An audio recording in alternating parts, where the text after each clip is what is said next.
എന്റെ ഇന്ദു എന്നെ വിട്ടുപോയി. എന്നെ വിട്ടുപോയതല്ല, ഞാൻ പറഞ്ഞയച്ചതാ. അത് നിങ്ങൾ കാരണം. നിങ്ങളുടെ മുന്നിൽ തീ കൊളുത്തി മരിക്കാൻ തന്നെയാ വന്നത്. എനിക്കിങ്ങനെ കുറ്റബോധം കൊണ്ട് ജീവിക്കാനും പറ്റത്തില്ല. താനിതെന്തൊക്കെയാ പറയുന്നേ? എനിക്കിനി ജീവിക്കണ്ട.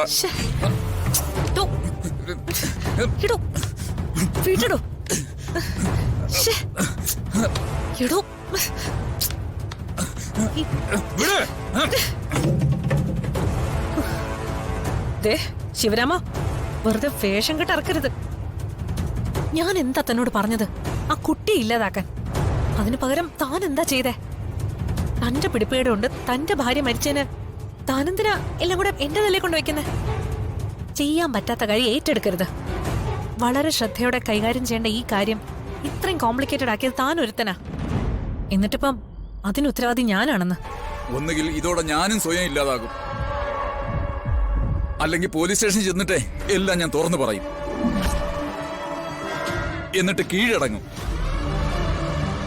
ആദ്യത്തേന് മേഡം സമ്മതിക്കാത്ത സ്ഥിതിക്ക് രണ്ടാമത് ഞാൻ പറഞ്ഞത്, അതായത് പോലീസിലെല്ലാം പറയുന്നുള്ളത്, അത് പറയാതിരിക്കണമെങ്കിൽ എനിക്ക് 25 ലക്ഷം രൂപ മേഡം ഇപ്പൊ തരണം.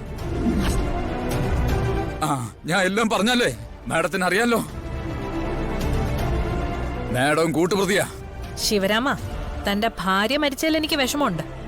പക്ഷെ ആ വിഷമത്തിന് നിങ്ങൾ ഇട്ടിരിക്കുന്ന 25 ലക്ഷം രൂപയുടെ വിലയില്ല. ഇതും പറഞ്ഞ് എന്നെ അകത്താക്കാനാ താൻ നോക്കുന്നെങ്കിൽ അത് നടക്കില്ല. താൻ പറയുന്നൊന്നും തെളിയിക്കാൻ തന്നെ കൊണ്ടാവില്ല.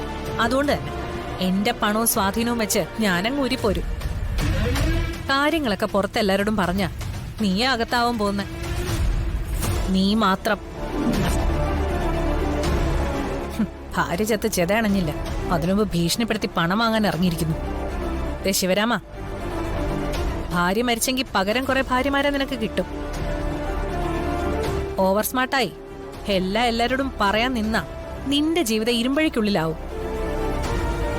അതുകൊണ്ട് മര്യാദയ്ക്കാണെങ്കിൽ ഞാൻ കൂടെ നിന്ന് തന്നെ രക്ഷിക്കും. അതല്ലെങ്കിൽ വല്ലാണ്ട് ബുദ്ധിമുട്ടും.